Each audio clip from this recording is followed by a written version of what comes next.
Adopted children, husband of Gertrude M. England, was educated in the public schools in Brazil, South America, U.S. Virgin Islands, St. Croix, and Puerto Rico. He received his B.S. in civil engineering in Puerto Rico, Ph.D. in cultural anthropology in Cuba, and a Ph.D. in Moorish history in Spain. He also received a LL law degree. Dr. Ben, as he is affectionately known, has practiced law as an assistant prosecutor in Puerto Rico, and he has worked as a civil engineer in both Puerto Rico and the United States. From 1945 to 1970, Dr. Ben was chief of the African desk of the United Nations Education, Scientific, Cultural Organization, UNESCO, dealing with cultural, anthropological, historical, and archaeological information. He also served as the civilian advisor to the permanent African missions to the United Nations from 1957 to 1964. Dr. Ben has taught at numerous universities in Africa, the Caribbean, North America, and South America. Dr. Ben is presently a professor at Al-Azhar University in Cairo, Egypt, where he recently retired from Cornell University in Ithaca, New York, where he was professor emeritus. Dr. Ben is chairman of the Al-Qabulan Foundation and the Al-Qabulan Books and Education Materials.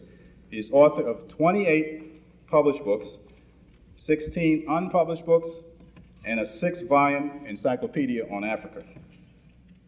Dr. Ben is presently conducting educational tours to Egypt and the Nile Valley, and he is presently directing an archaeological digs in Aswan, Egypt. Dr. Ben recently celebrated his Jubilee year in Egypt, March 1939 to March 89. We are most fortunate to be in the same time and space with this multi-talented genius. We now present to you Dr. Yosef Ben-Jochannan, Dr. Ben.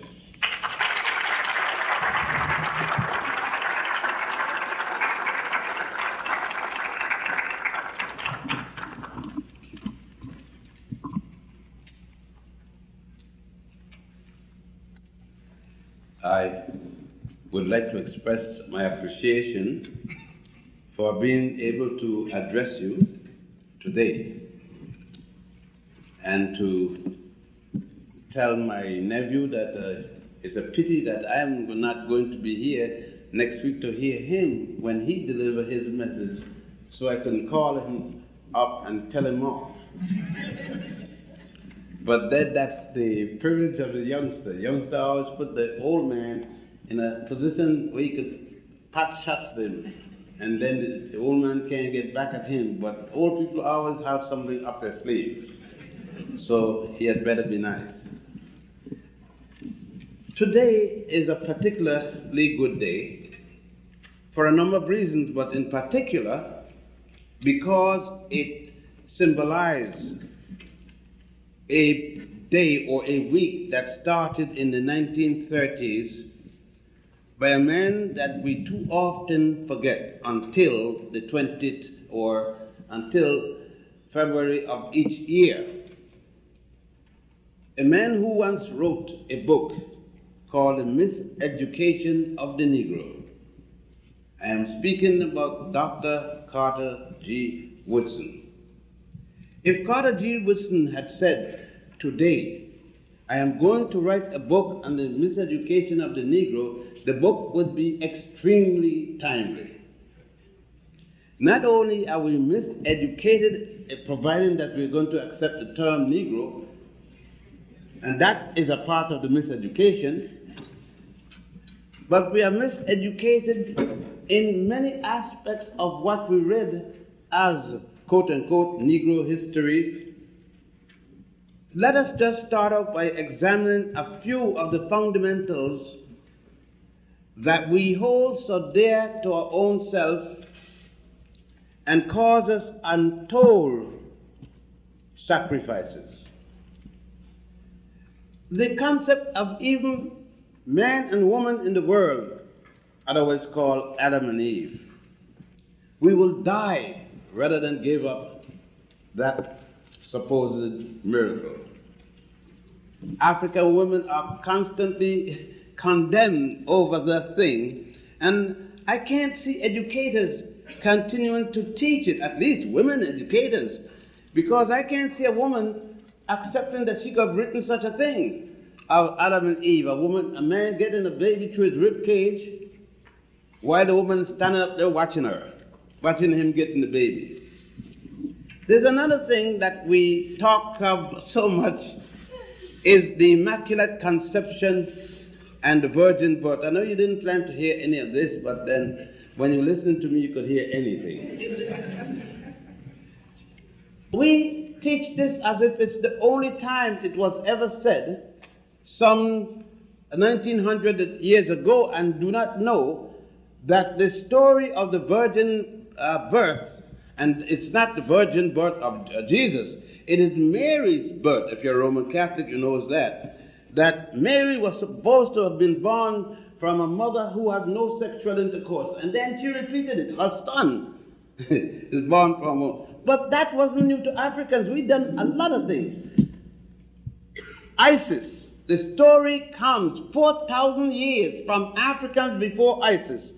If you should go right now to the temple of Set-I-Wan, in a place called Abydos in Upper Egypt, in one of the many rooms there, you will see on the wall not only the written story, but in picture form friezes showing the Immaculate Conception of Isis receiving the sperm from god Osiris to produce the virgin-born child Horus. 41,000 years before its repetition in Alexandria, Egypt, before it went to Greece and then Rome. I started at this point because we tend to be celebrating from 1619 in Jamestown, Virginia. We are the only people who were born and started our existence in slavery. We drop out of the clouds in slavery. And so when we are going to speak, like I'm here, I said it's best to speak from where you are. I looked right in the corner beside this building when I came, and I saw a celebration of quote-unquote black history. I don't understand what that is, but it must mean something. And there were books of musicians, baseball players, basketball players, a tremendous celebration of quote-unquote black books. And this is a hospital and medical school. So I knew that I would see a book on Hale B. Williams. I guess you may not ever heard the name, but he's a fellow somehow or the other that performed the first successful heart surgery on a kitchen table in his office with a butcher knife. By the way, he was a doctor. And then I said, well, since they didn't have Hale B. Williams, maybe Charles Drew is someplace hidden in the background. And then I didn't see Charles Drew. I guess he ran out of too much blood and they didn't have a chance to pump some more in him and bring him so he don't die on the wrong side of the tongue. I then looked to Dr. Nesbitt, the man who many doctors said the king could not be saved, who took that butcher knife from the back of Martin Luther King. And so on, I continued to look. Dr. Wright at Harlem Hospital and numerous other physicians. And I looked to see if they didn't have something on Mary Seacole. Because long before Clara Barton came to the Crimea, it was Mary Seacole, not only attending to people, but had to attend to Clara Barton herself. And nobody speaks about Mary Seacole. And so on, I could go on all week. And none in that bookshelf and the display. Is it accidental? Not at all.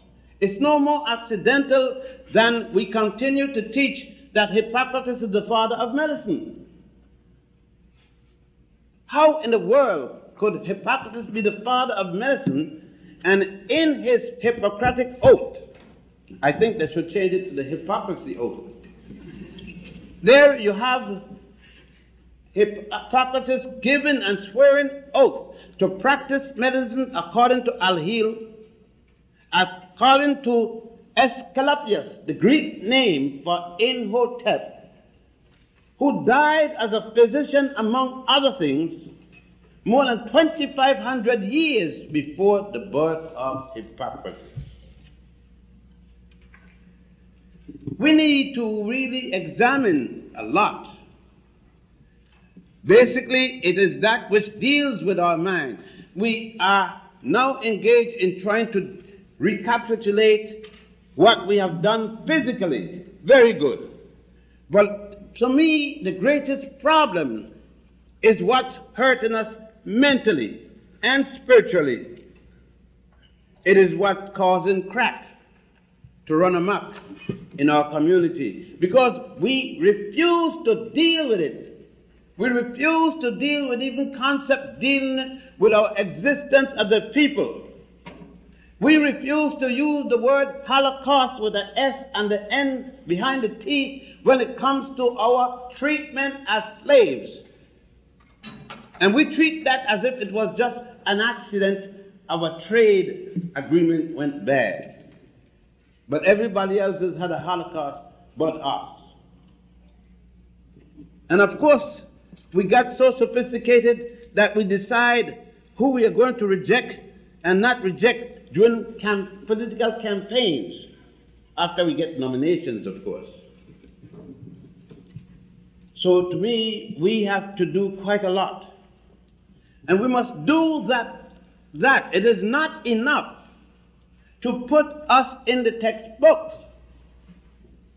What we need to do is to go in the textbook in a qualitative manner. For instance,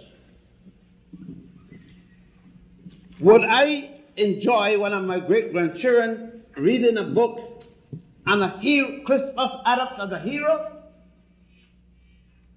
Would I enjoy reading the Buffalo Soldiers as my child's hero? No, not at all. They were not African heroes. And if you reduced it to black, they weren't black heroes. They were black fools.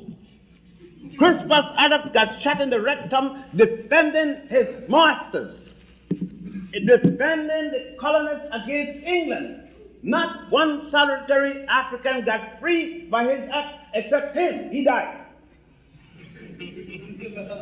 The Buffalo Soldiers were not to be recommended.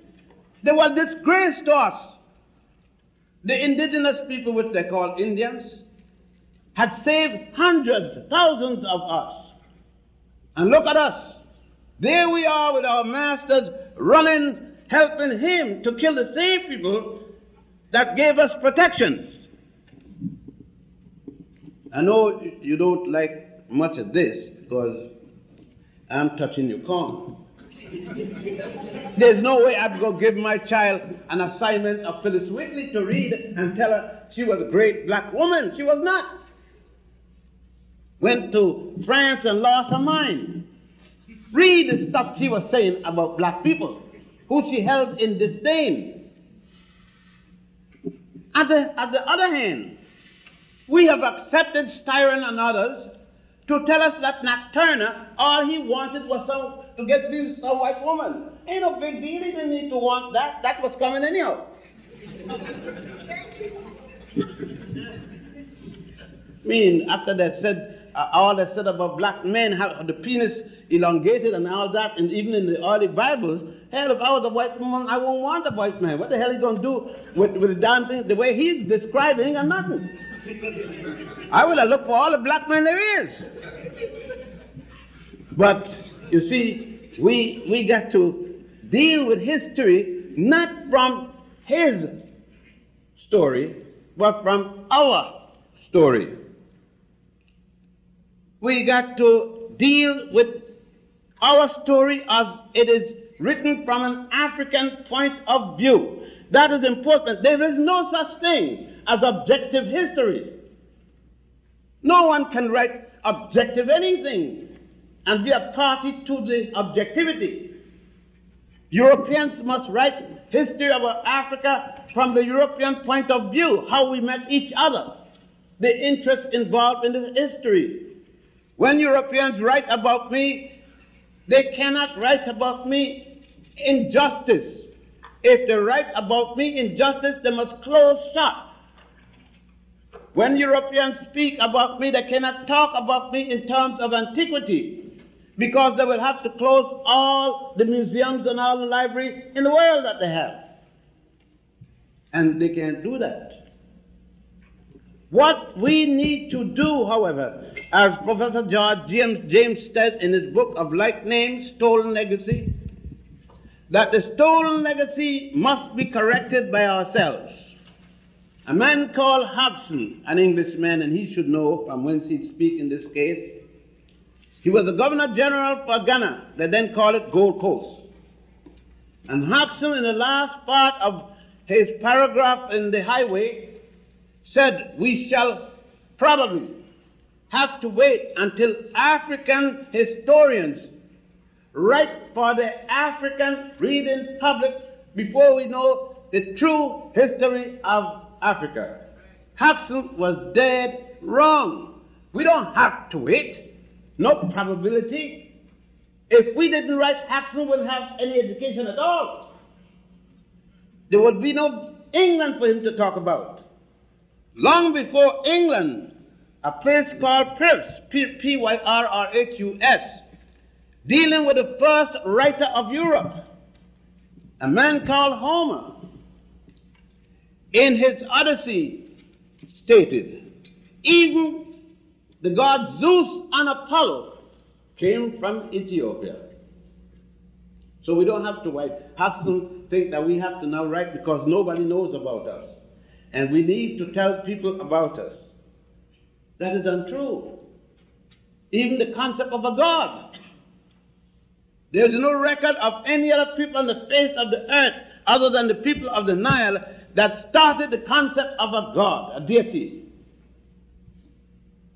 Akhenaten spoke, Amenhotep IV, otherwise called Akhenaten, spoke of the God Aten, A-T-E-N, before there was a Jehovah, Jesus, or Allah. Akhenaten was writing in that. Before an African, if in fact there was a Moses, I mean there's no record in Egypt about Moses, whether you sing go down or go up Moses. No record whatsoever, that's strictly Jewish propaganda. Now we got to deal with the thing now, let's get it down front. There is not a single prime minister that's been in Egyptian history by the name of Potiphar. No record of anyone in Egyptian government by the name of Joseph, part of Jewish folklore. And of course, not a single Jew was alive. That will get you in trouble for inviting me. Not a single Jew was alive when the last pyramid was built, much less the first pyramid. Abraham, the first of the Jews, and by the way, I may not look Jewish, but I'm much Jewish as Scotch. You say when your mama Jewish and your daddy Jewish, you ultra Jewish. They call me Falasha. I'm not a Falasha. I'm better Israel. But Moses, it said, was supposed to have been born in the city of Goshen in Egypt. Went to school in Egypt. They said in the Bible, he was learned in the ways of the Egyptians. Of course, Egypt is in the Middle East. I want to know east of what? I thought, and you must forgive me being an African, we don't think good unless the missionaries baptize us. And since I wasn't baptized, I'm not subject to think right in the rest of my life. I thought that everyone who went to school in Egypt, before Moses and subsequent to Moses, if in fact he did live, were learned in the ways of the Africans of that time. The papyrus of Hunefa of the Book of the Dead said, we came from the beginning of the Nile, where God happy dwells, at the foothill of the mountain of the moon. The Egyptians couldn't be more specific. They said, what? Beginning of the Nile, the Blue Nile is in Ethiopia, the White Nile is in Uganda. At the foothills of the mountain of the moon, Kilimanjaro means mountain of the moon, and Rwenzori means mountain and moon. That means Kilimanjaro between Kenya and Tanganyika, and Rwenzori in Uganda. So the Central East Africa being the place where the Egyptians said that they came from. We have to look and examine our history from another perspective. The slave boats, and I wonder if I should call them that, the boats that brought Africans to these shores and then enslaved them. They didn't catch slaves and brought them. They caught free African people, brought them and placed them in slavery. Quite a different thing. I mean, they call it semantics. And for those of you who may not understand that those Africans were all at least cousins like you are, the African cousins in Barbados being cousin to those at Mississippi, who are cousin to those in Panama, which Colin, what's the fellow there, the colored joint of staff, Powell, doesn't understand. You need to check with his own granddaddy from Jamaica to know that he is also cousin to those in Ghana. And those of us at Virginia blue blood blacks of the Jefferson Farm need to know that we are cousin to all black people, that the slave boat did not bring West Indians, Georgians and Mississippians. They bring pure old black folk, otherwise called African. I know many of you got problems with that when you look at the mirror, especially when you got a coat of scleral on your face. Then you know you got problems. But how can you call me black? I am not actually black. I don't care how actual or not actual you are. They're going to call you nigger just like they called me. As a matter of fact, you calling yourself that now as if it's a badge of honor. Every time I go on the subway, here is this young brother. I see the nigger and the white man. I said, well, what was a nigger? A bug? See, a white man and a nigger. Somehow you failing in your classrooms. Mr. Gaines, you teaching these teachers. They certainly emphasize it. Every time a black kid in your class says, nigga, you should slap him in his damn mouth and let him nigga choke him to death. You see, I said again, it's not so much anymore the information as the quality of the information. We've got to get it right. We are out here condemning little black girls now and saying we have a teenage problem, pregnancy problem. Of course, none of the boys go across the television screen because we can't see if he's pregnant or not. You see what I mean? His pregnancy don't show. You understand how it is? Of course, some pregnancies, some flaky, but even then it don't show because it's in the hand, it's not in the stomach. But we have never had a teenage problem with our girls being more pregnant than anybody else. When white women used to get pregnant, not married, people go to Switzerland or someplace, and therefore the statistics never show pregnancy. It's a deep cold she had. One of them swelling cold. Our girls take the child. Although mama kicked her out the house, Aunt Sophia was right down the block, and we had the extended family. Aunt Lucy was no relative at all. We take the girl in until the child come, then mama run down, oh, my grandchild. You understand? But then there was bastard and illegitimate children. As soon as white folks couldn't go travel anymore, those children became the children of a single-headed family. Are we going to put in the nonsense that when we see a sister and the children got 4 different surnames, like Billingsley, poor Billingsley couldn't distinguish. He took Talcott Parsons stuff from up there at Harvard, and got confused his own self.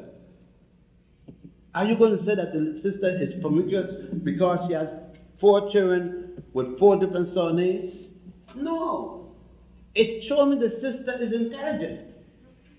She had to have bread for her children. She got one fool come and lie to her, the first fool, tell her he's in love with her, rip through her like a buzzsaw, and then she got the first chance. She says, I'm not going to have no brothers anymore, anything like that, but hunger hit. And she's not going to let her child starve to death. She tried the other fool. This is Slick Tom. And he comes back and tell her, I'm not like the other one. That brother is in me. And the next thing you know, she's there giving birth to another baby. But society is looking at the sister as if she had intercourse with herself. Nobody's talking about the brother. Another sister who's talking about her isn't talking that she didn't tell her son not to rip the girl off. Instead of that, she is bragging that her son is such a hero. As a matter of fact, he's a Rudolph Valentino. She don't know that Valentino only did that on the movies. In the house, he was a mouse. So it's the quality of the information. When we talk about ourselves in the society today, we must look at the condition of the greatness of the African woman. I have been charged with being ultra pro African women. That's a lie. I'm not ultra pro African woman. I think they're gods and goddesses. Pro doesn't describe my love for African women. Nothing exists unless there's an African woman. If I hear in the morning that all the African women died, I commit suicide immediately. There's nothing else to live for. What else is there to live for? There ain't nothing to live for other than that. Brother said, I can't find me a good black woman. We go to the whorehouse, that's all he goes to, whorehouses.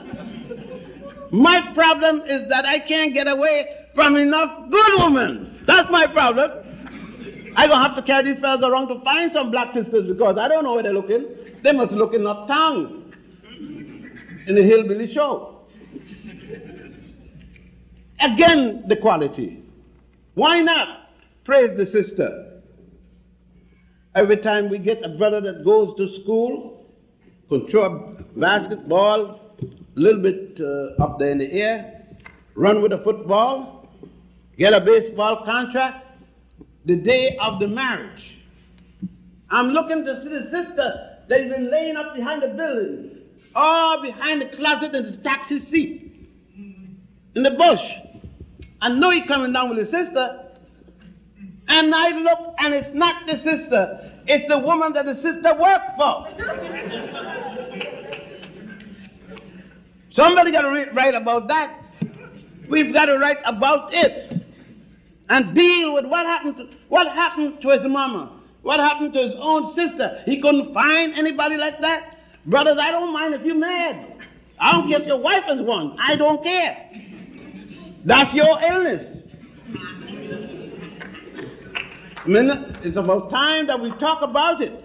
We can't just come and gloat in what some one of our ancestors did in building a pyramid. We can't gloat in the fact that our ancestors gave the word writing, the Medunetcha, which the Europeans call hieroglyphs. We can't gloat in the fact that medical science started with us, and the hundreds of papyri that were written by African doctors, both male and female. We can't gloat in the fact that the 10 Commandments came from the negative confession. It has nothing to do with any Moses on Mount Sinai. Moses himself was charged with committing murder, according to the Torah, against the Pharaoh soldier, and was running from punishment, and he didn't reach to Mount Sinai until 40 years later.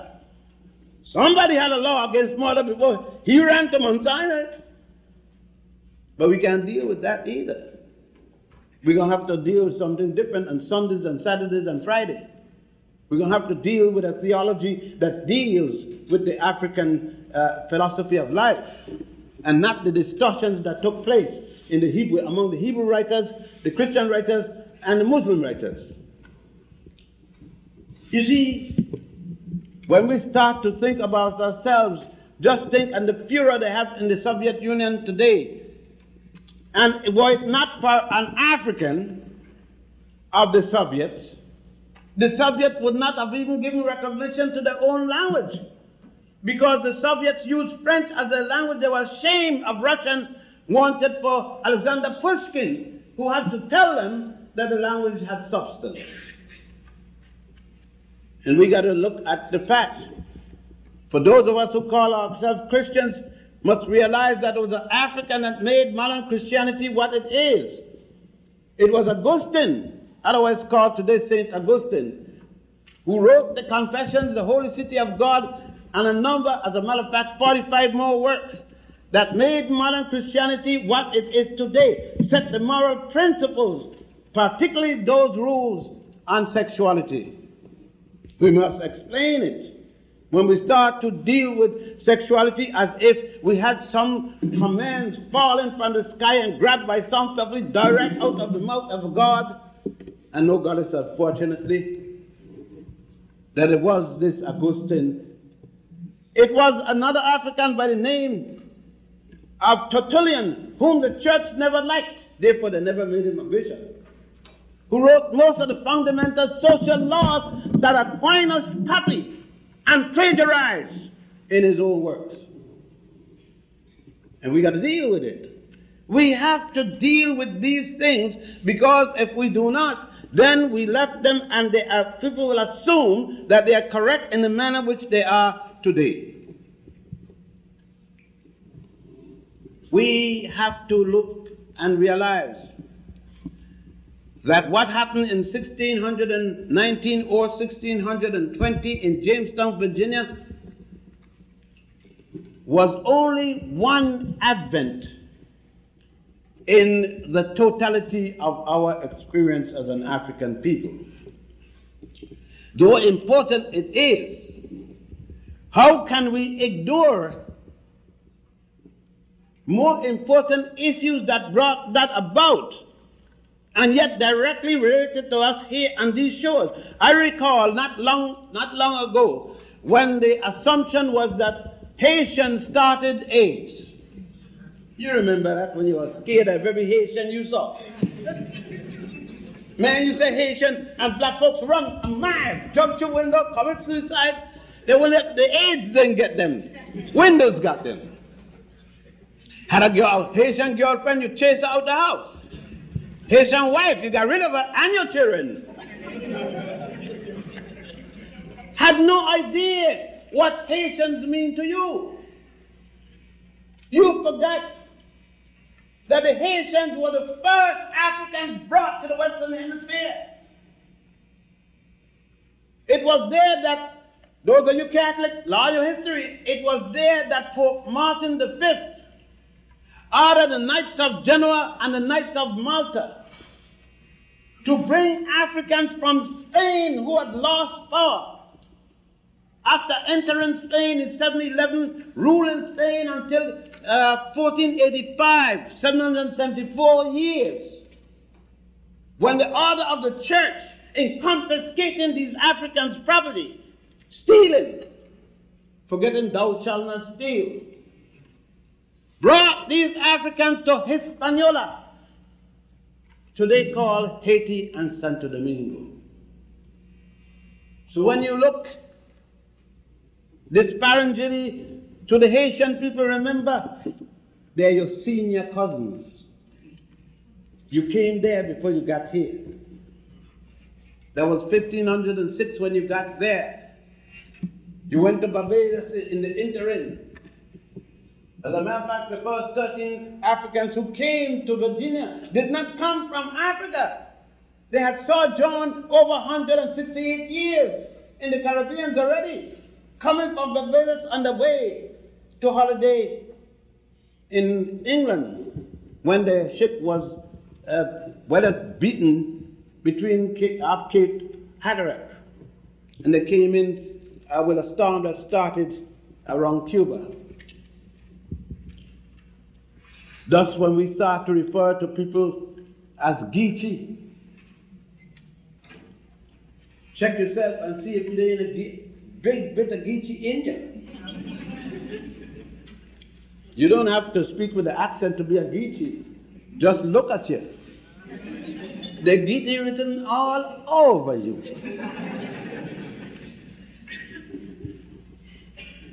We have to look carefully.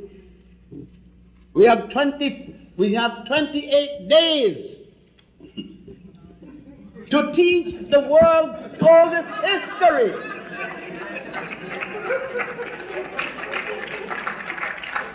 We got 365 days to teach the youngest history in the world, and the oldest is 24 days. But they're saying to us, you all are great. You don't need 24. I think I'll go along with that. We are great, but we want our 365 that we're entitled to after all. We made the calendar. We made the calendar with 12 months of 30 days each and 1 month of 5 days still being used in Ethiopia today. The 13-month calendar. It is our geologists, our scientists, who made the world's first calendar when there was no Greece, no Rome, no Jesus, no Jehovah, no Allah, no Jew, no Gentile, no Christian. Our ancestors were on the Nile, first in the Grand Lodge of Saqqara, then in the Grand Lodge of what is today called Luxor. Originally we call it Waset. The Greeks came and changed the name to Thebes.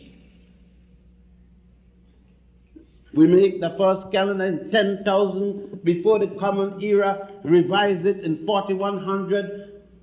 It is that same year, 4100, when we gave the world the first Holy Scriptures. The Book of the Dead, the Book of the Dead, Budge call it, properly the Book of the Coming Forth by Day and by Night, the Book of the Gates, the admonitions to Goddess Ma'at. We gave to the world a symbol of justice, copied by the United States Supreme Court. No mention of it. They can't mention it because of the distortions that put it in. Instead of Ma'at holding a scale balance, she holds a scale upside down. It can't be justice. That is just this.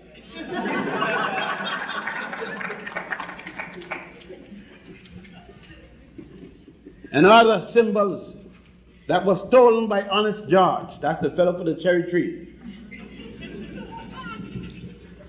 When are we going to write a book that of our experience with George Washington and not list him along with Adolf Hitler? Are we going to put Thomas Jefferson different to Goebbels? Huh? Are you? You better don't, you're scared stiff. But was he any different? What makes the slave master Jefferson, slave master Lincoln, slave master, and Lincoln was in charge of slave, read his papers. Slave master Jefferson and Washington, do they suddenly become good because they were Americans? Or a slave master is a slave master is a slave master? What makes him any better than Hitler or Benito Mussolini? Because the victims were Africans? If the victims were Europeans, would they be just as bad? Ask yourself. Mama used to say, if you ain't gonna shit, get off the pot. I know your mama, but my mama used to say, and I ain't afraid to say it. Because if mama said it, it must have had some great wisdom. No, you all can't say it because you got PhD and DDD and all the B's. And you got your Apalapa, Dapakapa, and all that. All kind of Greek nonsense talking. You say, I am a black Greek. How the hell you became a freak? The Greek on nothing. What are you bragging about? Go to Egypt if you want to see. Go to Sudan. Go to Ethiopia if you want to see what you were. I won't carry you to Israel and say, I believe that Joseph had a little temple here, and I said, piece of foundation there. I believe that Solomon did this here. No, when I carry you to Egypt, I said, here is the temple of Ramesses VI. Here is the temple of Nefertari, not Nefertiti. Nefertiti was not an Egyptian. She came from Netanya, where present-day Iraq is, and married Amenhotep IV, otherwise called Akhenaten. She was not an Egyptian.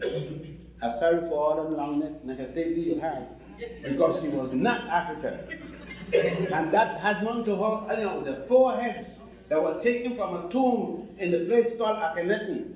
And they assumed that that one had to be Nefertiti. And the rule in Egyptology is, unless you fight a Shirak, which is called a Cartouche, on the place identifying the person, you cannot say it is that person or not. There are 4 different heads, but the Europeans call that one because it looked more European than all the other 4. You see, we have to again deal with equality. Because today the issue of abortion and right to life and right to no life and all this thing is up in the air. And we are asked again that not to say anything because we cannot think that sophisticatedly. We can't think that so sophisticatedly, but yet we give to the world the concept of Planned Parenthood under Queen Pharaoh Hatshepsut. She ruled from 1580 to 15 to 1480.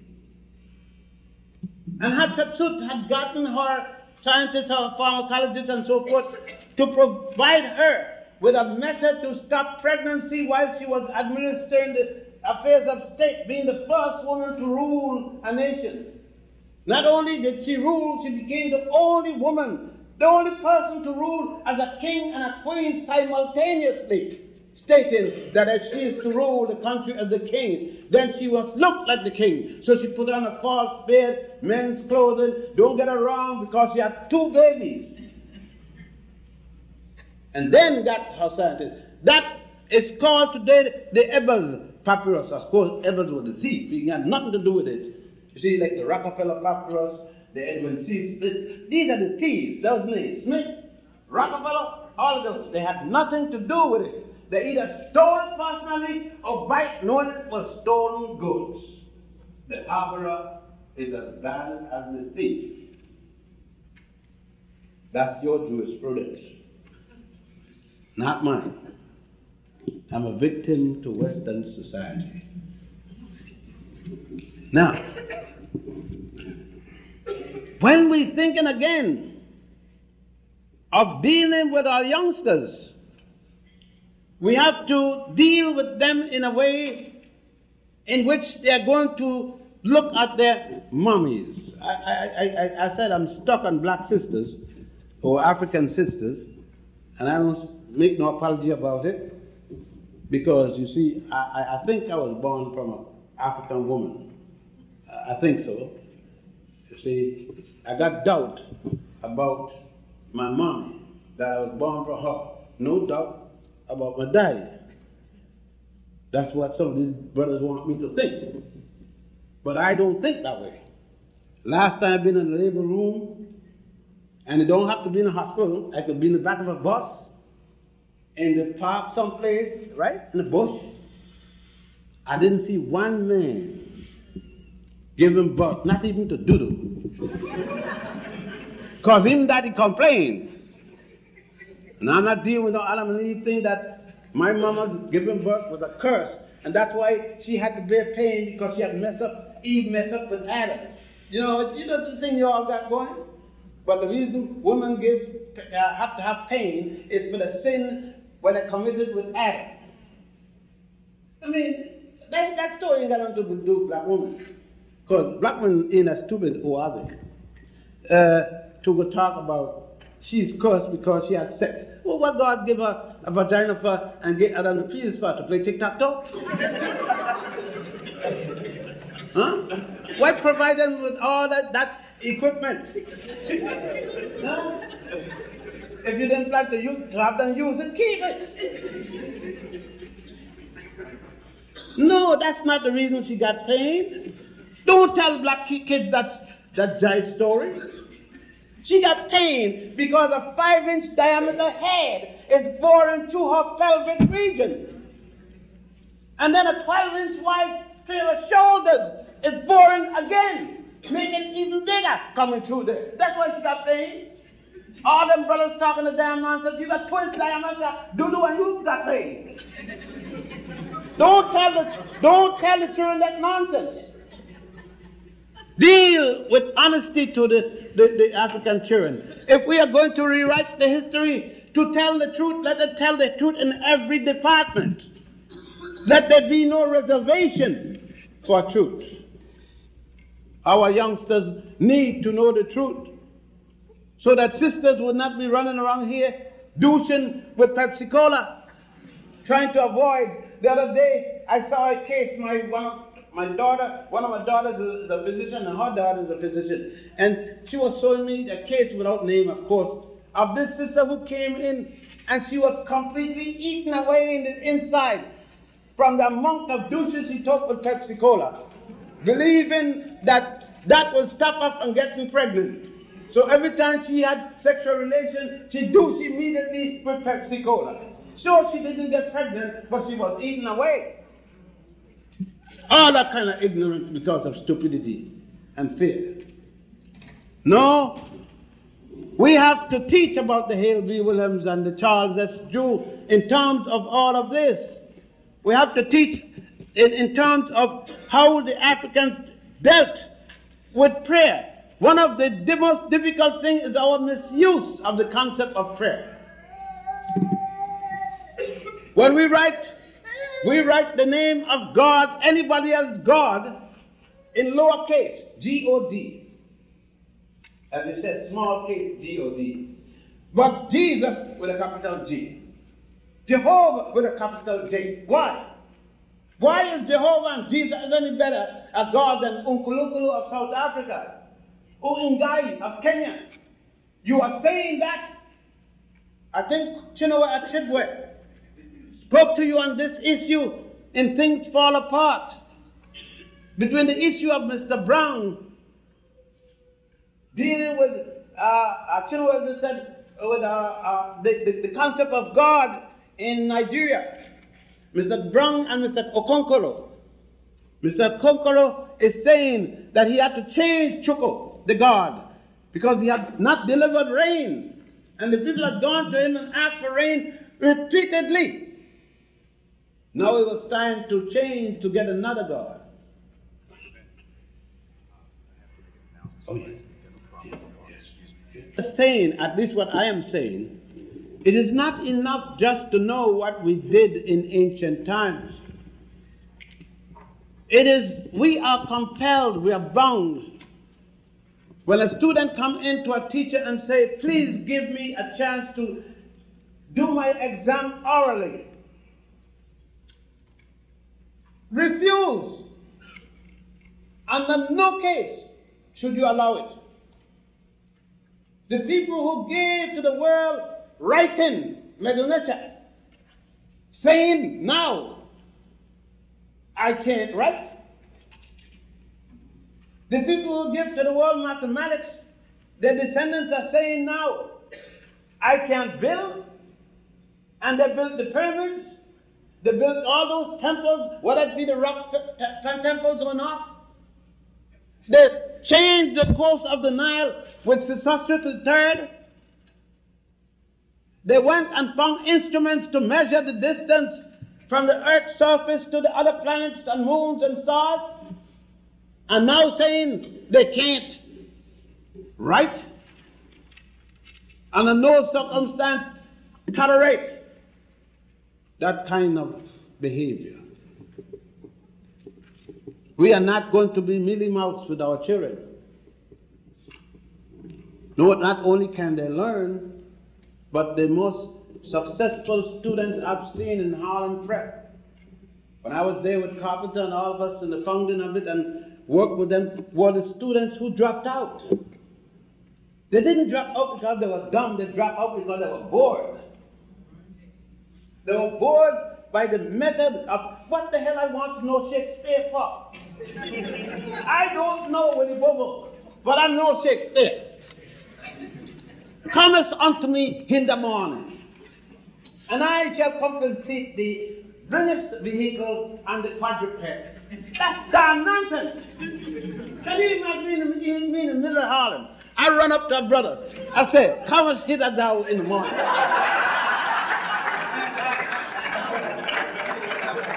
That brother would hit on me in the mental institution, Ward 9K, without the padding. Maybe we could get in a lot of jive, talk, man, and things. That brothers walking around saying Shakespeare all day long in the street. Forgetting that Shakespeare wrote 7 plays dealing with African. Huh? Not 2 plays, not Gentlemen of Verona, that, not all that. And he wrote more. Not only Shakespeare, but his partner Bacon also. By the way, Bacon is the one, get the thing right. When you say the T, every dot, and so forth is true. Ain't no right. So Francis Bacon was commissioned by James to find other people to rewrite the Gutenberg Bible by Martin Luther, the priest that was kicked out of the Roman Catholic Church. And he went to Eton College, University of Glasgow, Scotland, Cambridge, and a few other, and took 47 men and himself, and wrote a Bible to suit James. We need a Bible to suit ourselves.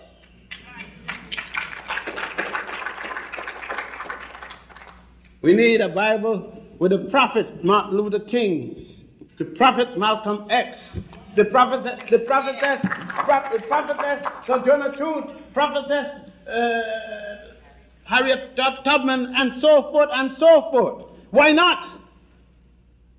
No, we can't do that. They were righteous people. With all the hell we caught, we are not righteous yet. What more should happen to us to become righteous? Let us look at some of the characters in the Bible. Abraham is righteous. And he raped an African woman, Hagar. Or you only know what you want to know. And you're blind when you want to be. Abraham is 85 years old. He got an 18-year-old wife. Walking across 4,000 miles of desert. No wonder he didn't mess with her. She couldn't get pregnant. Because that 85-year-old brother, I'm 70. And Lenny don't listen up there, but your uncle is still working. And I'm 70. I'm 70, and I'm slowing down a little. I'm not tackling no 18-year-old girl. 19, yes, but not 18.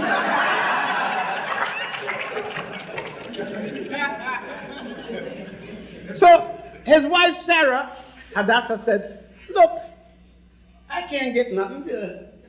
You go on and deal with Hagar. So he kept his 4 servant girl, African servant girl. Your Bible says Egyptian, but where is Egypt? Last 2 weeks ago, I saw Egypt was in Africa, but maybe I'm wrong. You know, being African, we don't think right. And so now you're going to tell me that Hagar, servant girl, her food, her clothes, her house, everything she got comes from that house. Think of the day when it is. It's around 1675 BC, the 13th dynasty, this scenario. She can't say no to a master. So she's raped. You call it statutory rape. She gets pregnant. Everything goes until finally Hagar shows Abraham where to find his spot. So Abraham tried and Sarah got pregnant. Sarah is now 85 years old with her first pregnancy. Now, black students in your classes studying biology, and you tell the students an 85-year-old woman had delayed, ultra delayed menopause. If she is 85, he is 60 plus 85. He's 150 odd years. And that's her first child when she's 85. You gonna tell a little black daughter in the classroom that story? That way? Ask yourself, aren't you damaging the child? To ask that young girl to believe that she's going to delay action till she's 85 to get pregnant. She got to get a corporate job first, so she gets some money, and then when she's 85, she'll have her first child. She really have life, mother's first child. Are you going to tell that child, as we are telling them now, that when Lot raped his two daughters, that he was drunk? A drunken man can't rape himself, can't rape anything. He's gone the drunk fall out. He was not drunk. He put liquor on his breath to justify raping his daughters. And that we became black because of a curse put on him after the flood. Are we going to tell that? It's still in the Mormons, but the Book of Mormon still got that story, how black people became black.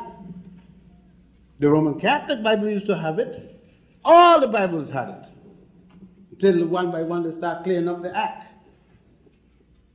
Are we going to challenge it or not? Or are we going to just put it as an accident that took place in the Bible? There's no accident. People put it there knowingly what they were doing.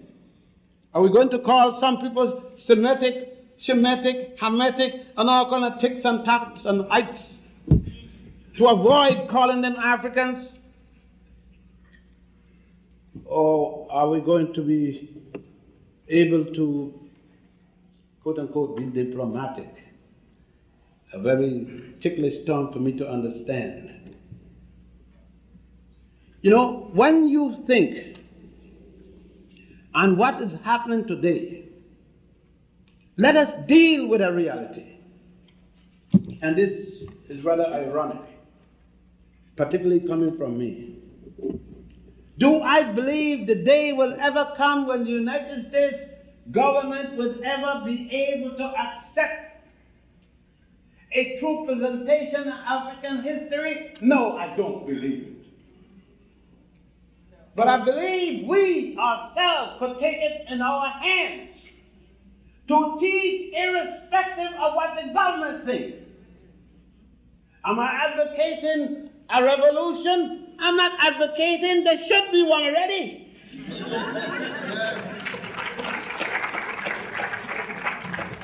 The 1960s was not playing games. When black brothers and sisters stood up at Cornell University with shotgun in defiance of the state police, they were not playing a game. When brothers were shot down in the Algiers motel and sisters all over the place. When Rosa Parks got up and said, damn it, I'm not moving to the back. See, it ain't Martin. I hear you all talking all this nonsense. It ain't Martin start nothing. It's that black sister, Rosa Parks. You all are a bunch of hypocrites. You don't even remember, no, you don't even call her name. Because the cracker ain't ready to recognize us, so you don't recognize her too. But if cracker will say in the morning, Rosa is it, you say, yeah, Rosa!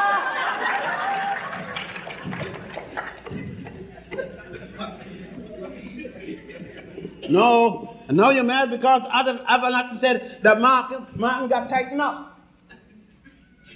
Ain't nothing wrong with that. You know that the ministers get tightened up. Some of you tighten them up yourself. And if you preach dry bones is very good one day, you get double tightened up. And ain't nothing wrong with that. Ministers should get tightened up. God get tightened up in the garden. God said, let us make man. Do you think that God was talking to a phallic? When God said, let us make man, he was talking to Mrs. God. I don't let God get married because I'm not going to have God tighten up. So let God get married. He spoke to a Mrs. God called a goddess. Why is there a God and no goddess? Because of your European orientation, that God can't have a woman.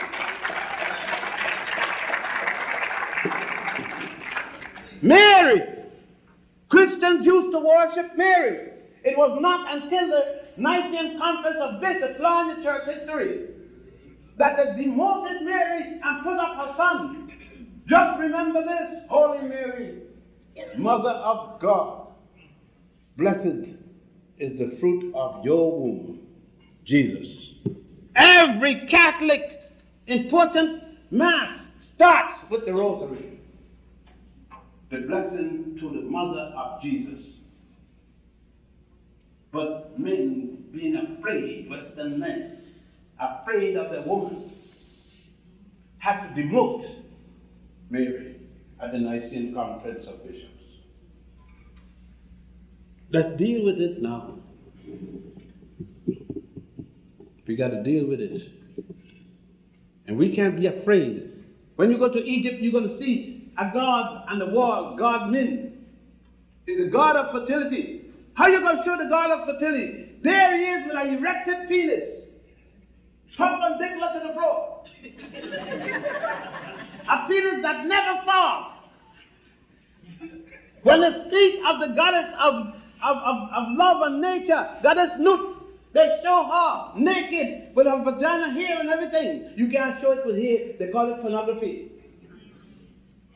You can't talk. You're going to tell the black church, you don't speak about the lady's vagina. What do you do if you don't speak about it? Make signs?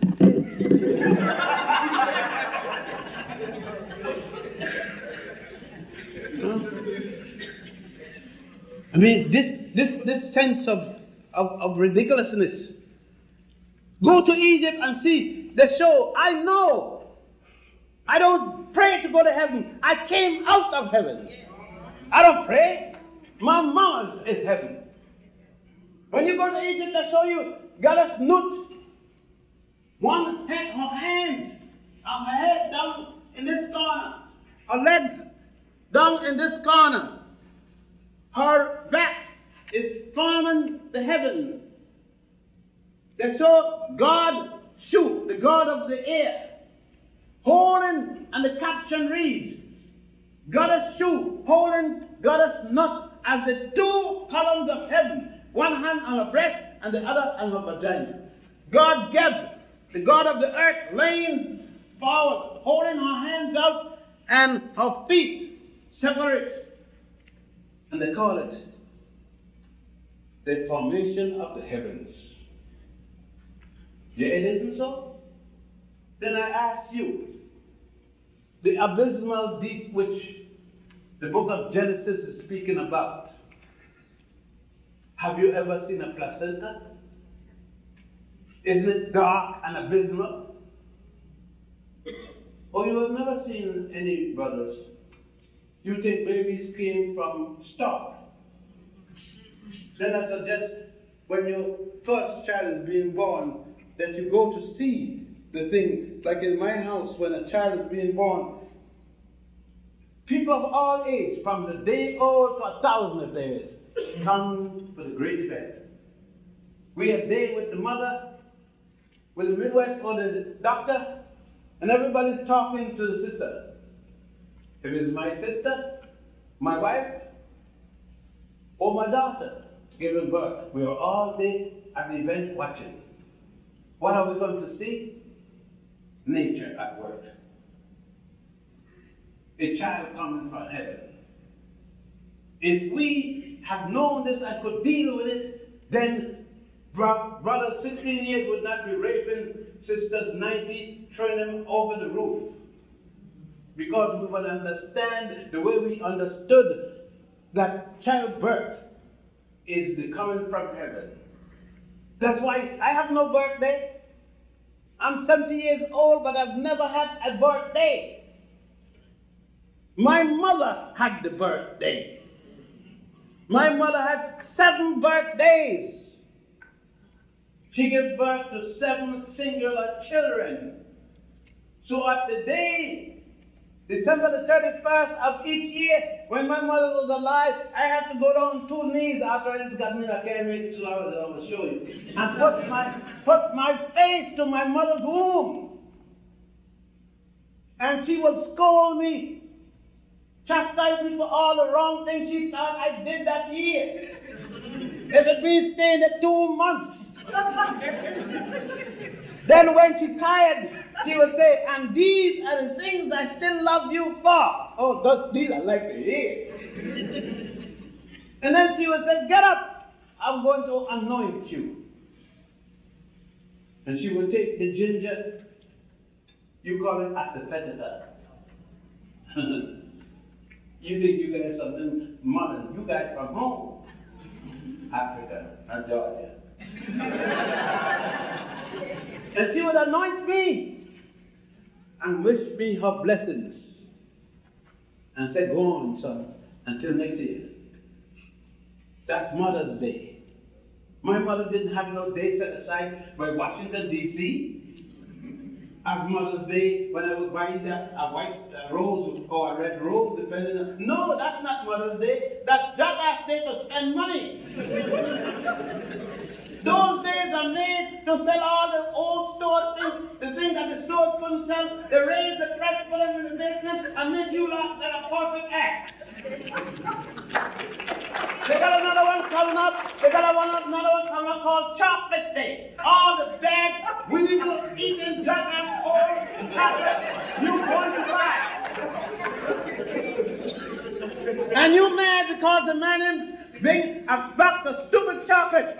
The man has been nice all year round. Treat you good. Take you here. Take you there. And you mad because he didn't bring a stinking box of chocolate.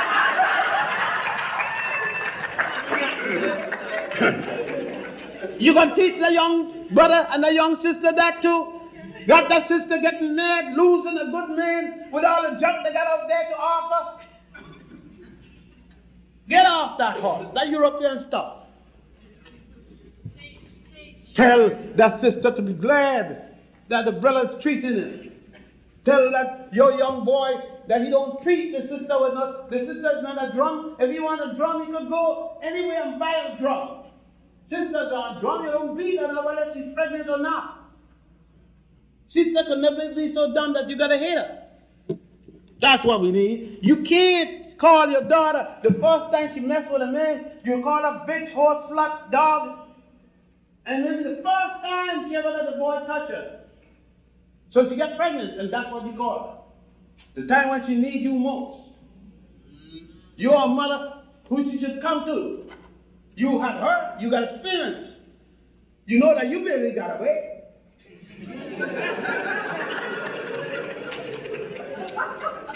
But now you call all those names. And your son, the chief black pimp, he's down the block screwing everybody, including the dog. And every girl come to you, I'm pregnant for your son. Oh, my son can make babies. He's not old enough, he's only 22.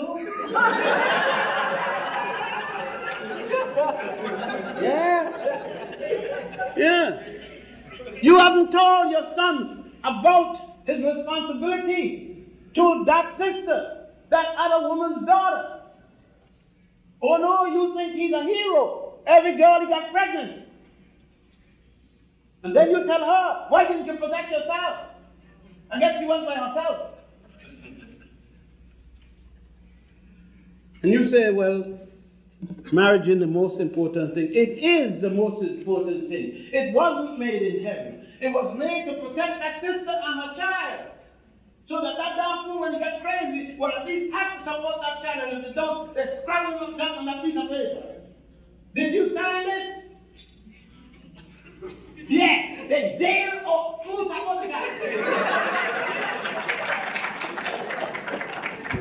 Yeah, we got that. This is a part of what we need today. Not only what we have done, and God knows what we have done is a lot.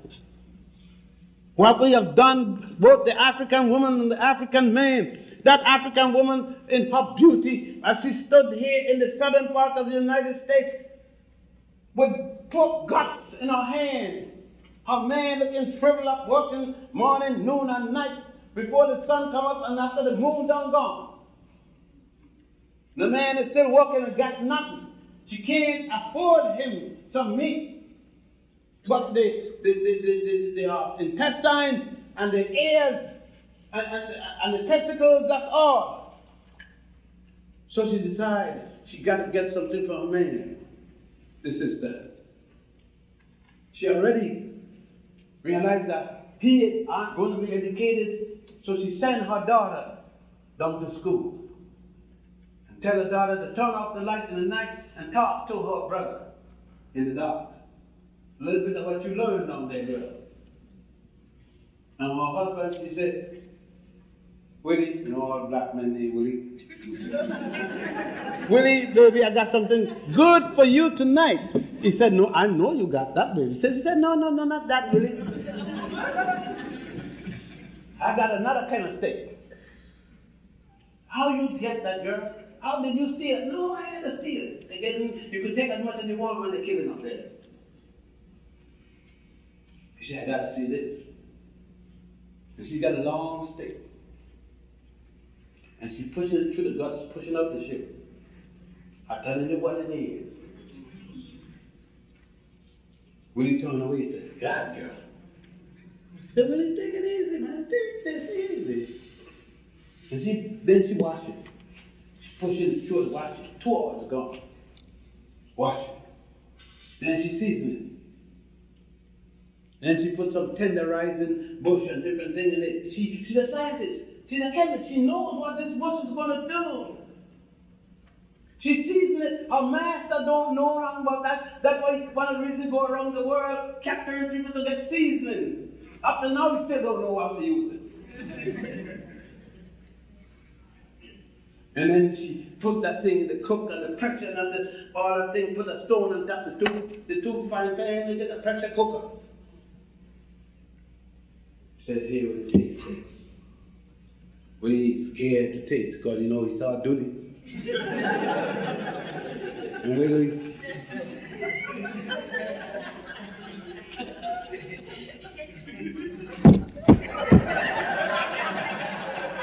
the sister had found. I know that you're all talking about pork is bad and all this, but look at the historical significance of it. Look at the role of the sister as she tried to protect the health of a man. That's what attached to that chitlin. I've never eaten it because I smelled it the first time, my first encounter. But I ain't got no compunction. If I'm hungry, I'll be chittling it down.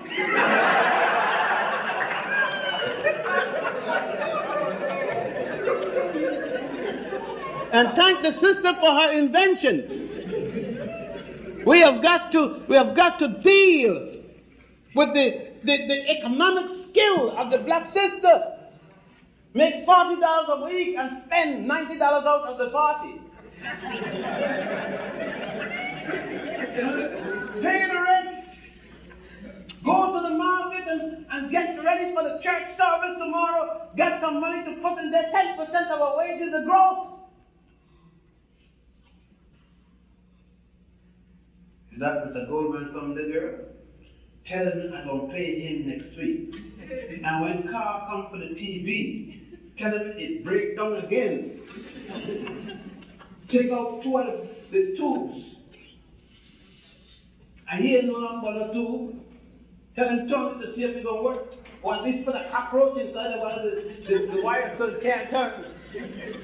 So she don't have to pay this month, she pay next month. And you say, she done because you gone to college and got your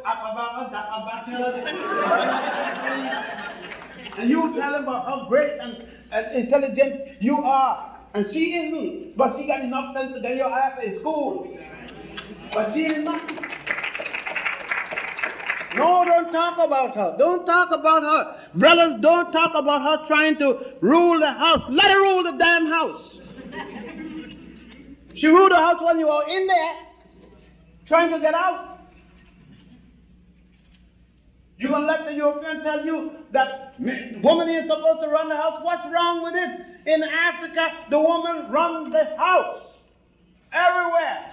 Even in polygamy, the woman is the head of the house. But she relates to the brother. My woman ruled me, and I'm the boss of my house. I am the master of my house. My woman will tell you that. For 42 years, I've been the big cheese in the house. If I get on the phone now and say, baby, this is your master calling. She would say to you, yeah, master.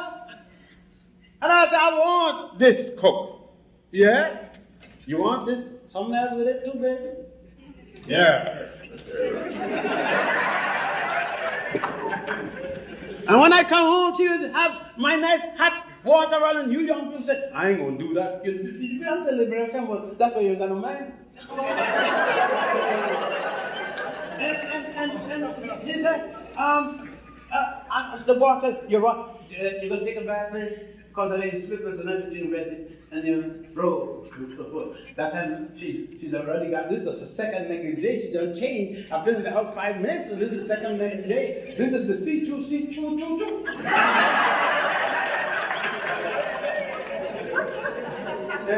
And she passed by and shaking, doing one of them funny little walk and things like that. And the master of the house. I wonder what you went lately. And then she come there, and I eat my food that had been warm, and she said, baby, I'm going to rest it here. Is there anything else you want? No. You had a rough day with them people, right, baby? Yeah. Crawl up in the bed, the sister snoring up. The only people that snore in tunes are black sisters. I got in the bed, and the sister automatically, by mistake, by chance, her foot, big beautiful foot come on, damn. On top of me got me pinned. Try to push the foot off, and accidentally I pushed the foot up, and the foot go way up. And I said, woo, woo. The next thing you know, she says, master of the house. I know you ain't got much money now, but I saw a little green, this near St. Patrick's Day. I saw that near, don't laugh, St. Patrick's Day. It can't be without me, you know. They stole my bagpipe. You got to come to Egypt and say, God got us best playing the bagpipe 4,000 years BC. They were on an island yet. Now, oh boy, I love me. And then the sister said, I said, leave me alone, I don't want to hear nothing about that. Morning comes, went down with perspiration, you know. Try to get out of bed, try to go to the bathroom, try to find where the bathroom is. Gotta use radar, because nothing else is working. And when I get to the bathroom, I remember, got a snoot in my bed.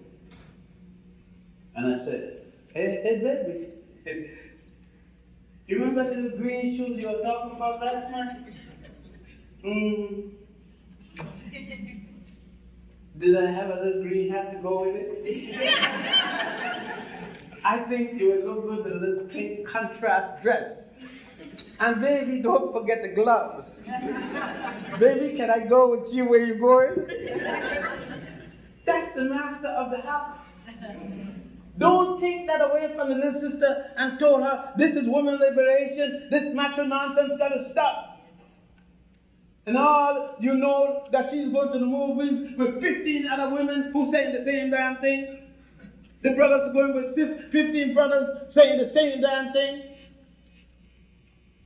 Brothers not helping sisters across the street fully pregnant. Brothers sitting down in the subway, sisters fully pregnant, holding on like this, going like this, and the subway stopping, and they're saying they're individuals. We got to turn that around. Don't let Gloria Steiner tell us to act abnormal. There's no way in the world that you're going to see a sister pregnant and you should sit down reading the newspaper, laughing and make a jackass of yourself, and the sister is pregnant.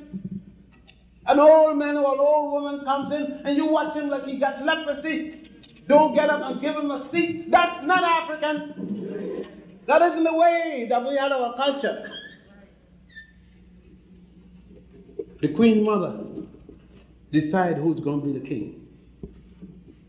We have always given recognition to a woman, to children, and to the elders.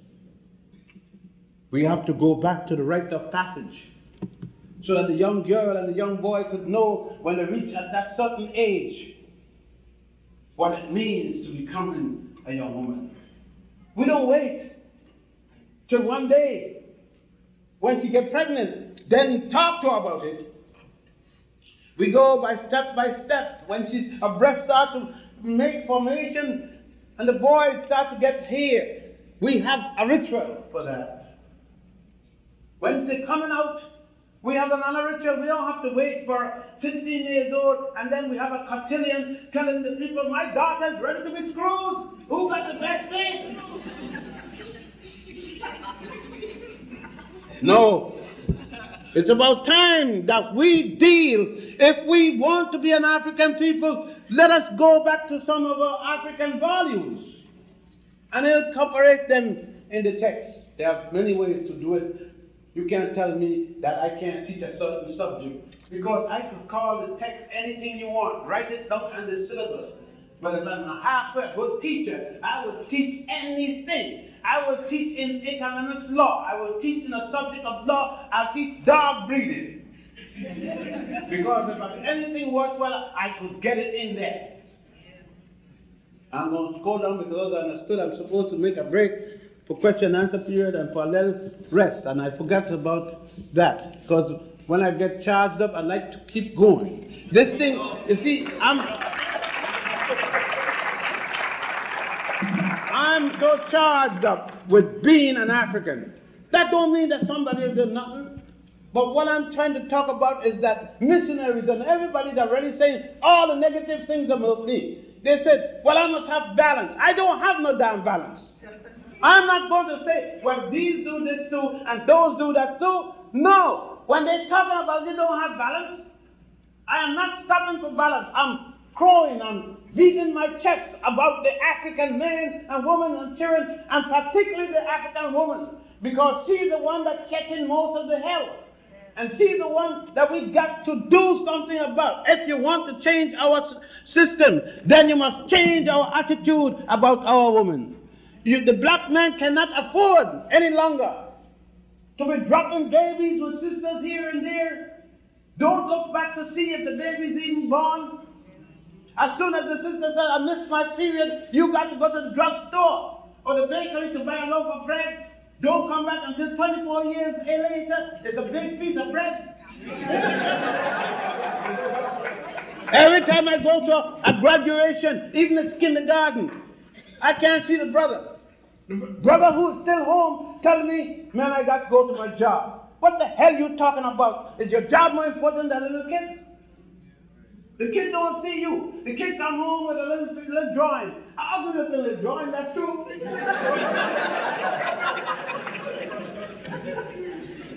But I take the drawing, I say, you did this? And of course, little Puddinhead said, yeah, Daddy, I did it. I said, it's the most beautiful drawing. I better rub it back to hide. But no, we've got to do these things. We've got to. You can't go to church and pay 10% of your gross salary in a church where there's no library, in a church where they don't teach African history. The church only teaches to go to heaven. Heaven is here. Don't give a dime to any minister, not a single dime, to a minister that cannot put the history. The A&E with Richard Allen taught African history. Fathers, when they started the Black Baptist Church, the first thing they had in it was history. When they sing the so-called Negro spiritual and when dance all over heaven, they were talking history. It was the only way they could speak history to each other. The African people have never been neglectful of our history. Now when we've been called all kinds of names, in the Hispano, Latinos, and all this kind of damn nonsense. My mother's from Puerto Rico. She qualifies as Hispano, Latino. She's my mother, so I could say Hispano, Latino. I speak Spanish. I speak Portuguese. But I know that those camouflage don't separate me from the African people. Because it is the African people that made Spain what it was. In 1711, when Tariq invaded Iberia, set up the first Iberian system after General Hannibal had gone there and crossed the Alps all the way down to the Po Valley, being ready to attack to take Rome.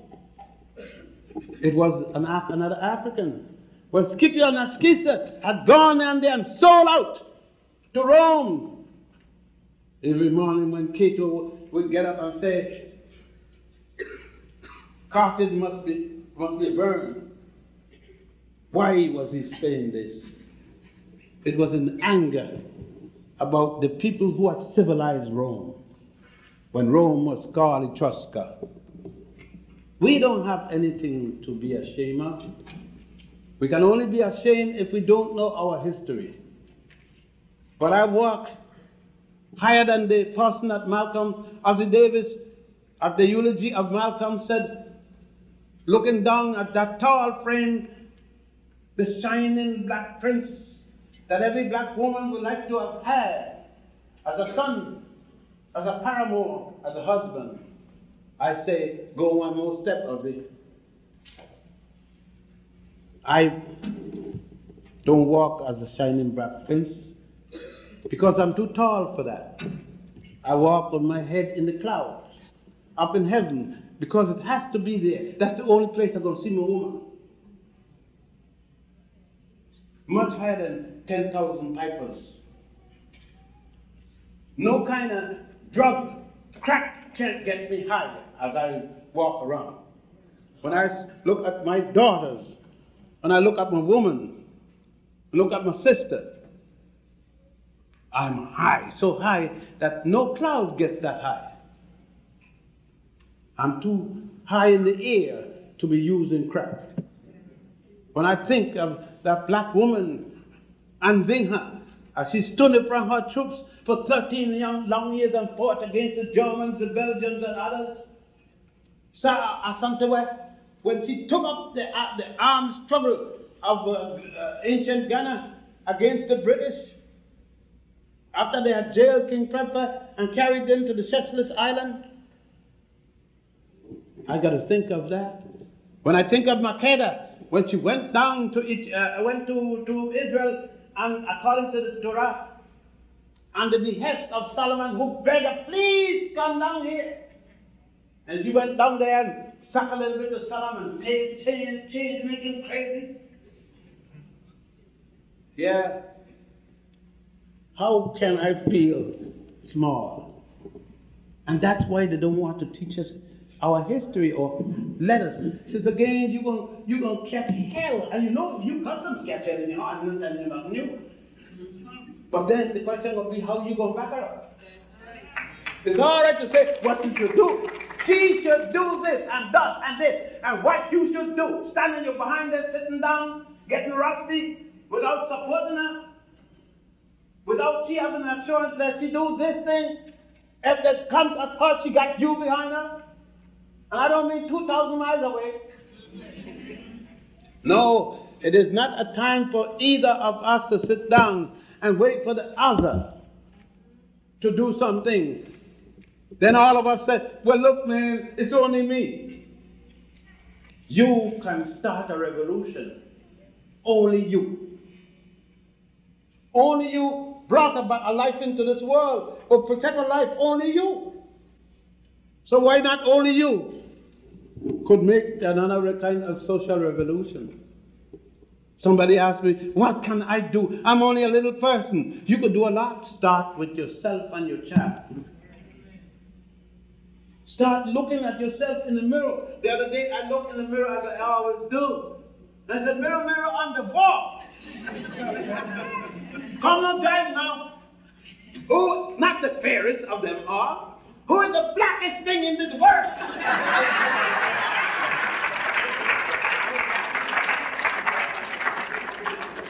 My mind.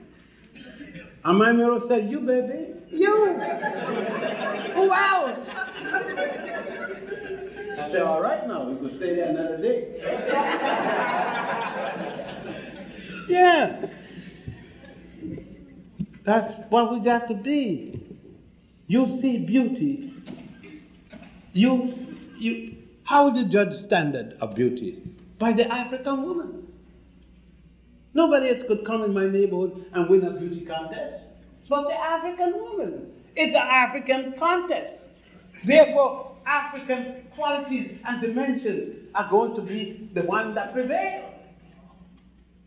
Breast line.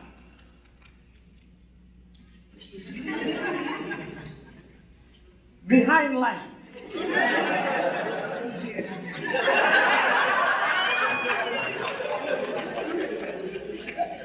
Kissing qualities. See, the fellow second talking about thickness. Man, if you have never been kissed by a thick lip, God. You see, the Lord wasn't stupid when he was making Africans. He make us in proportion. Here, the other day I was just going through these pearls. And I hadn't put the comb in, and so I made that and the thing jammed.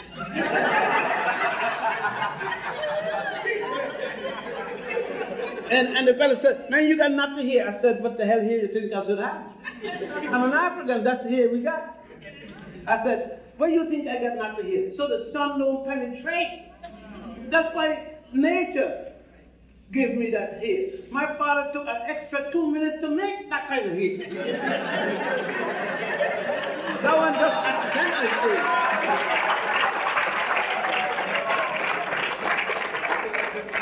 No, the gist of it is feeling good about oneself. That's what I'm talking about. It is, you got to feel good about yourself. And don't mind, if somebody say you stupid, did that make you stupid? That's his or her appraisal of you. But it got nothing to do with you. You heard it. Here, and it ends here. Understand? No, the thing that you know got to do with you, you heard it here and it stayed in here. But you make the evaluation. And only you. It can only matter when you have made the evaluation, pro or con. And when you look at yourself in the mirror, make sure that it's pro. It's got to be pro because those that preceded you passed down their beauty, passed down their wants, their love. And how else can you avoid getting it? When the kind of people that you came from was nothing but the people of God themselves. Themselves, because God is both a female dimension and a male dimension. If God made a man and a woman, not created one and made the other, if God created both, or God made both, but God got to discriminate as we do, it was seen. Because we are lousy enough to think about each other the way we do, then God has to create a man and make a woman. The woman has to be less than the man. And then we, in our racism or prejudice self, decide that that is God's work. And God ordained it to be thus it's going to be there. So rather than say that is our belief system, and that we are too bigoted to consider the sister in the same context, but the Africans at home made something they call the law of opposite. For up, there is down. For male, there's female. Anything you think of, there is an opposite dimension. Name anything you could think of, and there's an opposite dimension to make equilibrium, to balance. We, and I know I must close with question and answer period. I speak of the African woman in glaring terms, knowingly, intentionally. I speak to my sons. I told my son, the day I find that you have a child and don't support it, you're not welcome at my doorstep.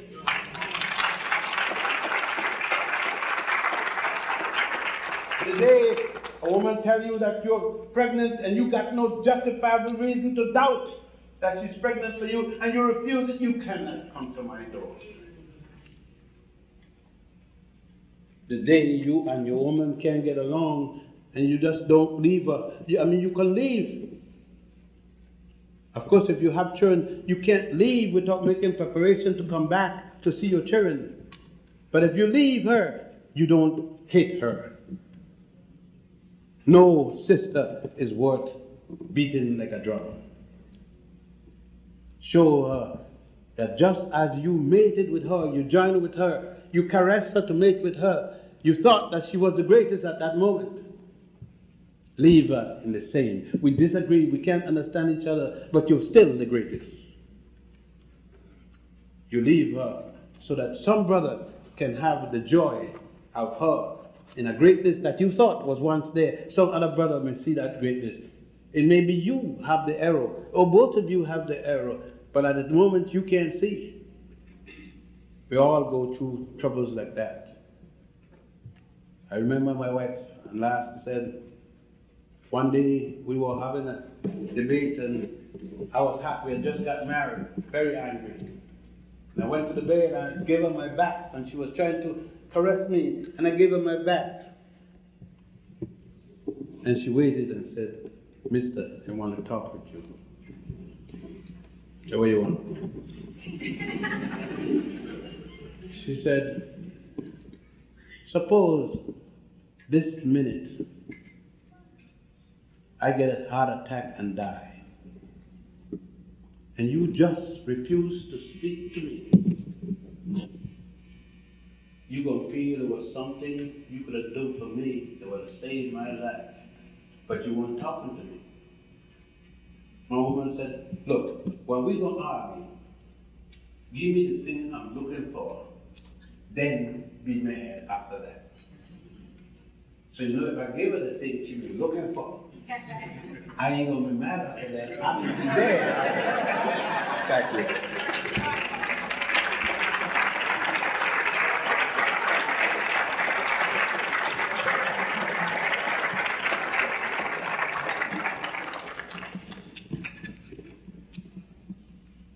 Yes, sir. Your views on the South African developments? I am not particularly joyous. It is not the first overture that have been made to African people, and I'm glad of what the young South African brothers in the PSC and the ANC said. The brother says that it's been 20-odd years since Mandela was taken away from their midst. And Mandela isn't coming back after 26 years to run the movement. Though they're going to be respectful of him and respectable to him, his ideas will not run the movement. Of course, he can't run the PSC. He can run the ANC, and ANC said, no way. He's going to be the honorary chairman, and that's it. And I agree totally with this. He has been away from the movement for 20-odd years. He cannot run the movement. It needs those who have been with the movement all the time. He should be given the respectable position of the head, the political head and so forth, all the tributaries that go to him, but he should not be allowed to run the movement. Plus he's sick. Yes. Can you please give me the correct spelling and pronunciation of the true name of Africa that people want? There are many names, ancient names were used for Africa, including Africa. The Greeks is known to have used it from ancient documents as Afrilka, A-F-R-I-L-K-A, as early as the 4th century before the Common Era. It was called Ortegia, Esperia, Amonis, Libya, Ethiopia, but the oldest name that I have found thus far is Alkebulan, A-L-K-E-B-U, hyphen L-A-N. It was used by the early Moors and by the ancient Ethiopians, among other names. We must remember that continental names are recent. The name Asia, Africa, Europe, and America aren't old names, they aren't ancient names. Men and women, I'm talking about both species, saw their particular nation and named it. They never named the continent because very few people got an opportunity to see the entire continent. So they spoke of the individual nation rather than the nations and a particular piece of land. So continental name isn't of great antiquity. Yes? Was there an actual exodus out of Egypt? No record of it. If there was, there is no record in Egyptian history. There's no record in Ethiopian history, Sudanese history. The Saracen was where Arabia is today. It was called land of the Saracen. No record of such a thing. Let us look at it from another historical point. If you attribute Moses to the leader of an Exodus, Moses is in the 18th dynasty. He is known, and when Tutankhamun became the Pharaoh of Egypt, it is based upon the date. Moses is supposed to be born 1346. Akhenaten died, and the throne went from Akhenaten to Tutankhamun in 1350, 4 years before Moses is supposed to have been born. That is one thing. Many Hebrew theologians attribute the time to Ramesses II. Ramesses II, again, is the 19th dynasty. He ruled from when his father died, Sete-1 in 1298 until 1232. You know, the dates are going in the reverse. There's no record. If you go there, Brother Brown and many other people here have been to the Nile with me. I carried them to all the temples to look at for themselves. You would see that Ramesses noted every battle he ever fought. No mention of a Hebrew any place. And as a matter of fact, there was no Israel in that time of Ramesses II. Israel don't come until the time of Jethro. There's no such thing as an Israel. In every religion, there are mythological and allegorical figures, and Moses and Abraham and things that fit into this allegorical story. Yes. Yeah, you mentioned a little bit about the Soviet Union, Poland early on in the lecture. In Poland, when we hear about the Fuhrer going on, we also hear the Polish people's love for the shrine of Czechoslovakia with the Black Madonna, which they recognize as the saint of Poland. Could you give some idea as to what the true origin is of that particular icon in Poland? It is the same one that you will find in Spain, the Black Madonna child. The Black Madonna child went into Greece. It was then called the Herculaneum worship of Isis. The Hercules worship of Isis. Isis, as you know, correct name is Aset, or As, A-S-E-T or A-S-T. Isis is a Greek word for that. Asaru or Asar, A-S-A-R or A-S-A-R-U, is called Osiris, O-S-A-R-S, a Greek word for that name. And their son, Heru, H-A-R-U, or Horus, H-O-R-U-S. By the way, the I and the American dollar is the I that Horus is supposed to have lost fighting his evil uncle.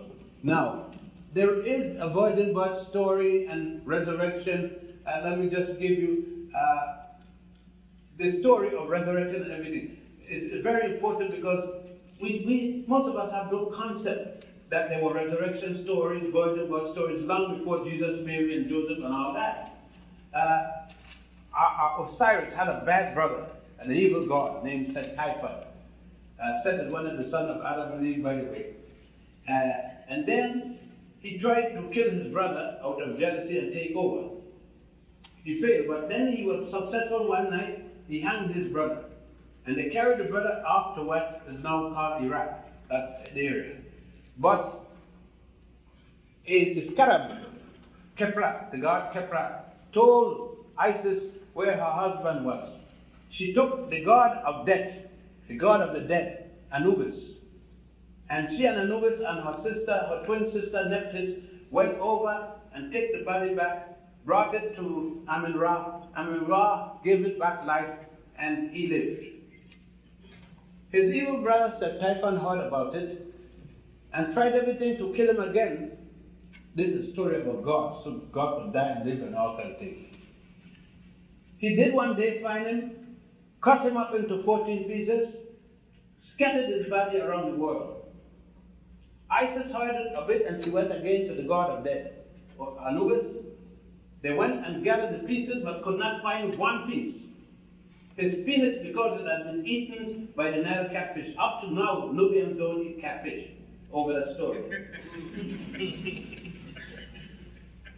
Come to think of it, there is a part of see what happens in epistemology. A woman is also assigned her pelvic region as her cat. Right? The cat. Now we say, I'm going to kick you in the nut. You know it's not nut, it's nut. We, like Timbuktu, we heard our parents and grandparents saying words that belong to our history, but we get disjointed. That some remain with us. We don't know the background, so we're using them and find out, yeah, but they're not right or they're not sound really. So when I say I'll kick you in the nuts, it's nut, you could kick me in the nuts because women don't have scrotum that I know of. A woman's scrotum is turned to the inside, and we don't call that nuts, right? What we call it? Ovaries. Okay, because a woman is an inverted man, a man is an extroverted woman.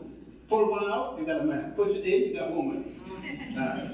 Now, she went to and looked, but she took the 14 pieces and 13 pieces and put it back on fire. She went to God Amun-Ra and said, look, what happened? My man is dead, I can't have children. We have to have a good God left. So Amun-Ra put a penis, resurrected a penis for Osiris, the first resurrection ever made. So when you go to the temple, you see Osiris lying flat on his back with a newly resurrected penis. You see the birds come. And by the way, as Seth said, for those who unmanned her husband, she will put a symbol that they will always have to remember when they see it. So she starts building obelisks around her kingdom. When you go to Washington, D.C., the National Memorial is nothing but a concrete penis. The symbol, they didn't know what it was. The Washington Memorial is an obelisk, a symbol of a Zionist penis. So George was a poor one at that. But nevertheless, you probably you wouldn't even think you had anything to do with that. You say, we're going to the National Memorial, and you feel privileged to go there, not knowing that the copy, they laid it out. The Washington Memorial, the Jefferson Memorial, the Lincoln Memorial, following the way the pyramids at Giza are laid out. Exact copy of how they're laid out. Copying from you again. Copy your pyramid. Copy your it's called the Ujit, the eye of Horus, and you call it the evil eye. It got nothing to do with evil eye. Everything we got is evil, something is wrong with it, and so forth. But you got to see. I'm not telling you come with me, but if you come with more the merrier. But go to Egypt. Go see for yourself where the beginning of civilization took place. Go and see that Nile. That's why Brother Brown got pictures of the pictures recorded, given over. Of a trip down the Nile. Go see what your ancestors did. Then see if you feel bad inside. Yes, sister. Yes, that's my question. And address for additional information. All right. I have, and this year, and it may be the last year, I'm doing the tours. I'm training tour leaders to do it because I have taxed down with a lot more work in Egypt. I have a village that running, taking care of. I have consultancy with the mayor of Aswan and so forth. And next year, by the way, we're having the first Nubian festival worldwide. I will tell you, you'll hear Gilnova and different radio and things about this Nubian festival, and that's the thing. But we have 2 tours. The first 2 is in July. They're 14 days each. The first 2 weeks and the second 2 weeks. August, the first 2 weeks and the second 2 weeks. So that's 4 tours. And then in December, there is a tour that starts around Christmas time and goes into the new year. That's the 5th tour. 14 days, they cover most of the temples, the pyramids, the tombs, and different things in Egypt. It's an educational tour. Of course, you have in the afternoon and evening, you are free to do whatever you want. We go to the Nubian village and so forth. We have a tour guide that takes you and tell you, show you the different things, and in the when you come back from the field, you have time to wash up and get your fresh up. We have an actual classroom setting where I give a 1-hour lecture, a question and answer period, and if we have other scholars with us, they speak, we ask them to speak, we have open discussion, any members of the troop can get and come, they view the analysis. We have a beautiful educational time. We don't carry tourists. I don't carry tourists. I carry Africans to be educated and to educate ourselves. In our free time, you can tourist as much as you want.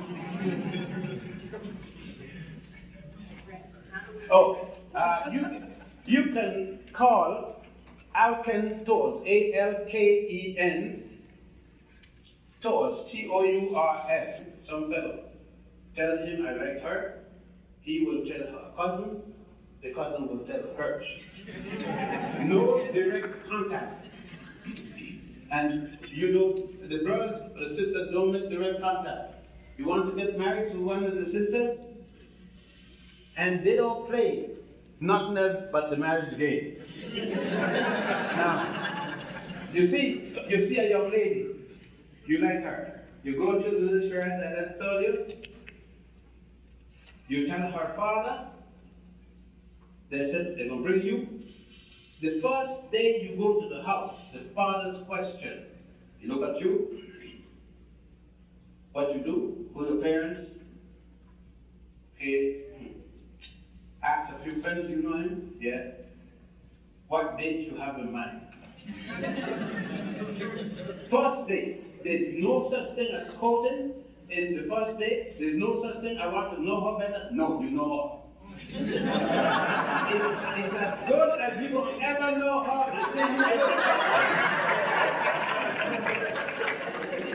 Then, they got then it said, the father said, okay, bring the gold. The gold. Every girl. You bring your gold, you bring the gold. They never tell you. Let's say you go to a man's house and he's a school teacher.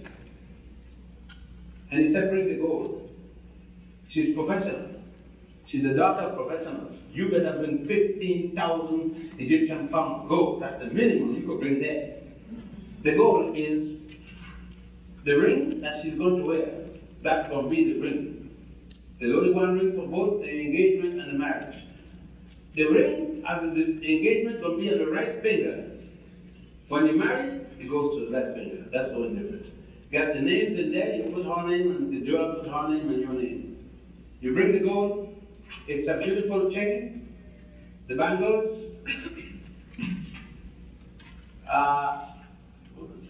the ring, and something for the hair, a tiara or something. It must be at least 15,000 Egyptian pounds.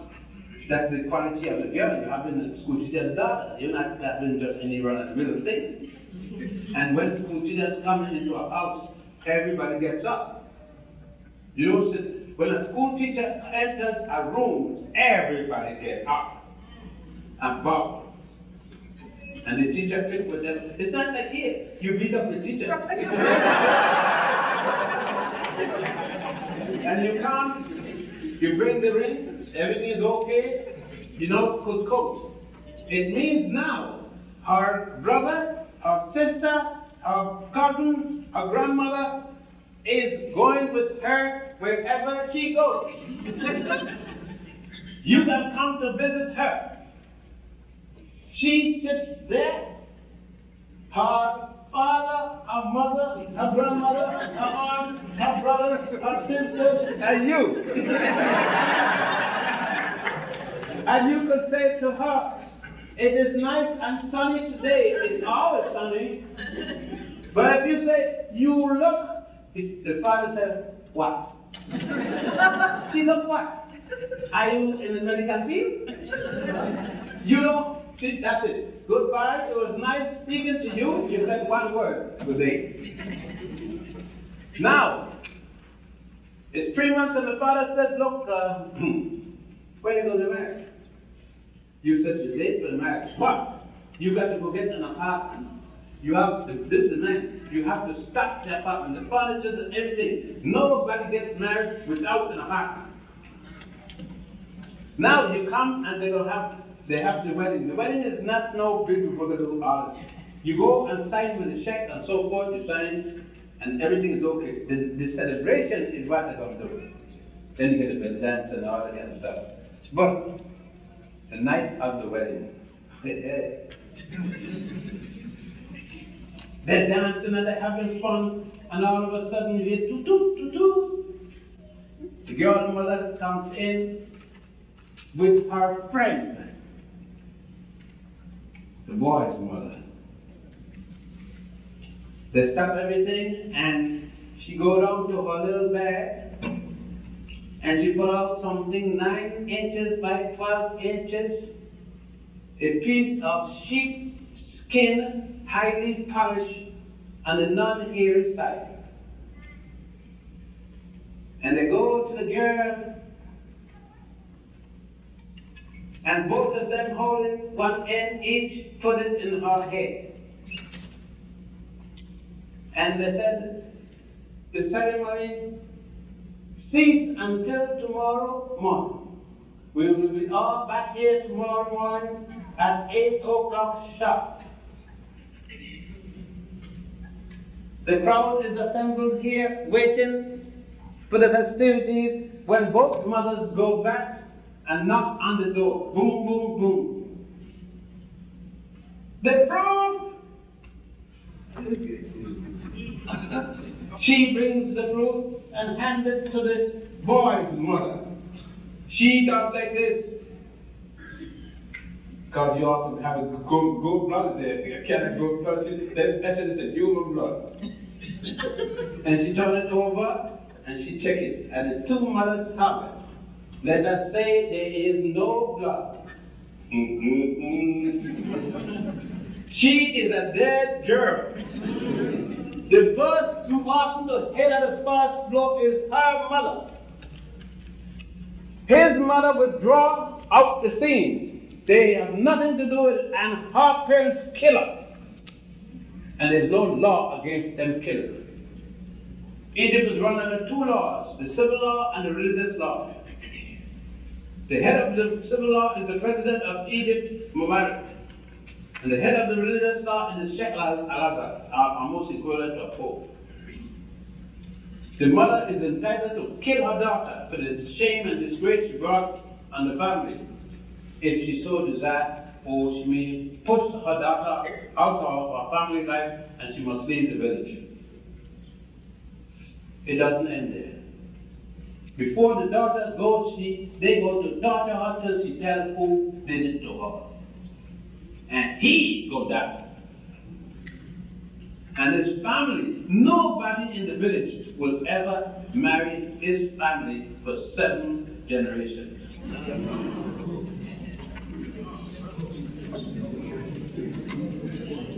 I know you're saying, suppose she had ruptured herself on a donkey. She had to unrupture herself in a donkey. They don't make exception to the rule. What happened to a girl like that? She winds up a prostitute in another town. They make no exception to it. Now, if they get the boy who disrupted her, he knows he did it, then he will come forward. And then they make the bite his hand, do something, and rub blood, and make some camouflage. But naturally, if he didn't do it, he's going to not help her. Then she is in a serious struggle. Does it ever happen? Yes, because they are not perfect, but and once in a blue moon it happens. Why doesn't it happen often? And I know you're going to find that the Nubian custom.